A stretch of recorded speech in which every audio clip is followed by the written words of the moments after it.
tervist!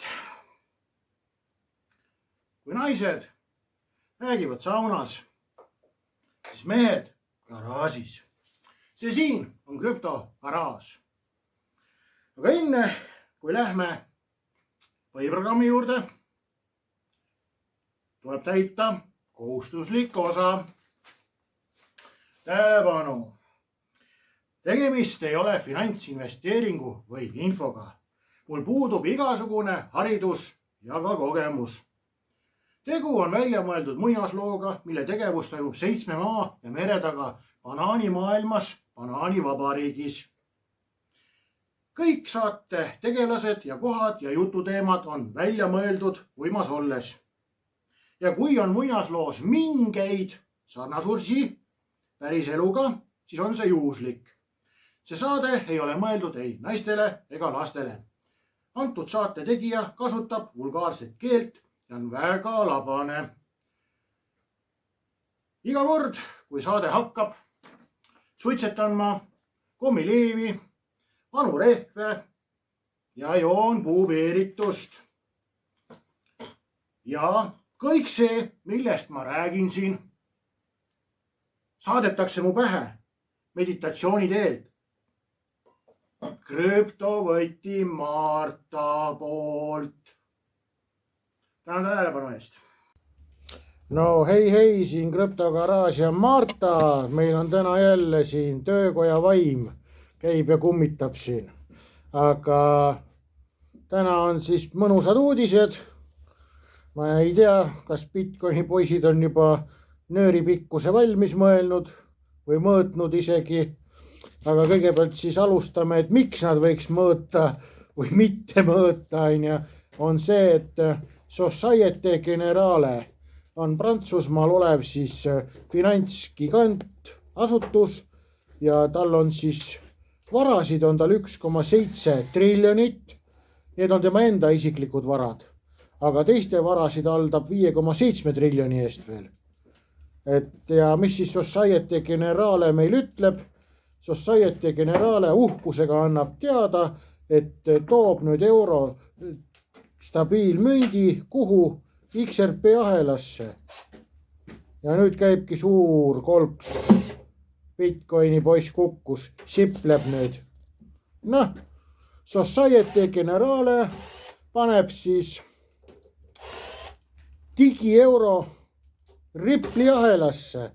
Ei pandud Bitcoini ahelasse, ei pandud Ethereumi ahelasse. Vat sulle nalja. Casey Cradocki sõnul parandab EUR coin Vertibel XRPL-i vastavust regulatsioonidele. Kiirus ja madalaid tehingu kulusid institutsionaalsete kasutajate jaoks.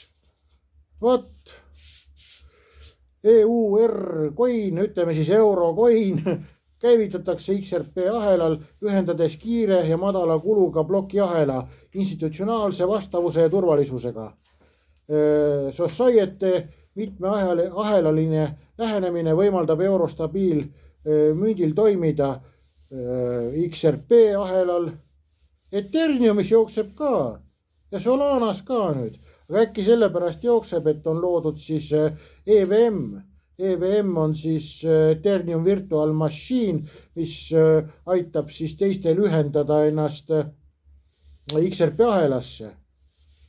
No, et Ethereum siis jookseb, ikkagi selles samas XRP ahelas pole midagi öelda.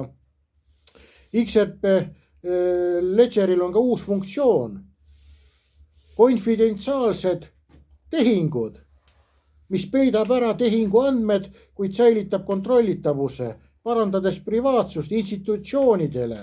No näed, mitte ükski Epsteini vend ei taha teada, kuhu pillekeste jaoks ta raha läheb ju. See peab olema salajane, aga Bitcoini poisid käivad ja räägivad siin, et oi, näe, kõik plokiahel on avaline, rahapesu on võimatu, kõik on nii turvaline, kõik on näha.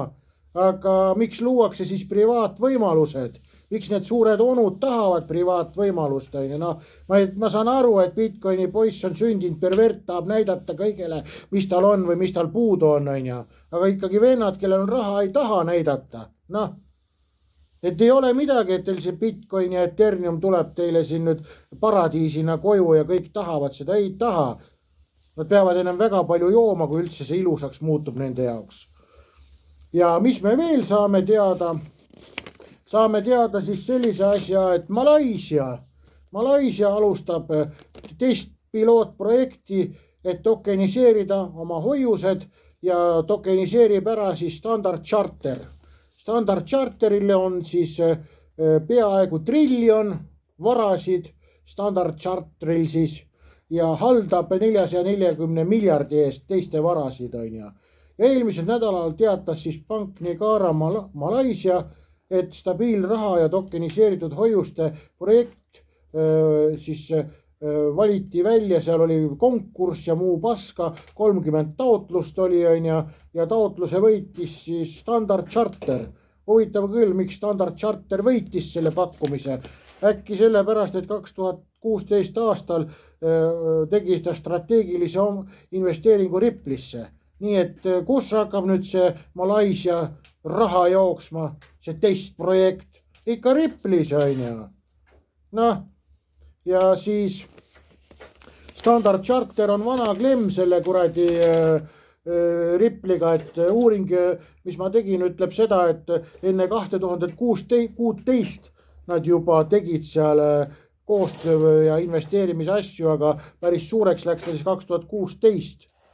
Aga ja millega on veel seal seotud nad, täitsa ametlikult on seotud, Standard Charter toetab Sodia hoiuteenuseid, aga Sodia on integreeritud Metacoga ja Metaco omandas ja ostis üles Rippel ja Metaco hoidmislao tegid siin pastlapoisid selle laenatud aja või valvatud aeg, mis see firma nimi oli. Praegu ei ütle seda välja, äkki on natuke paha, kui ütlen välja, et mine vaata saadet siis krüptomaailma saladused, sa ei maga peale seda. Seal on täpselt kirjas, kuidas see Metaco sündis Šveitsis ja kuidas siin kohalikud klemmid selle tegid.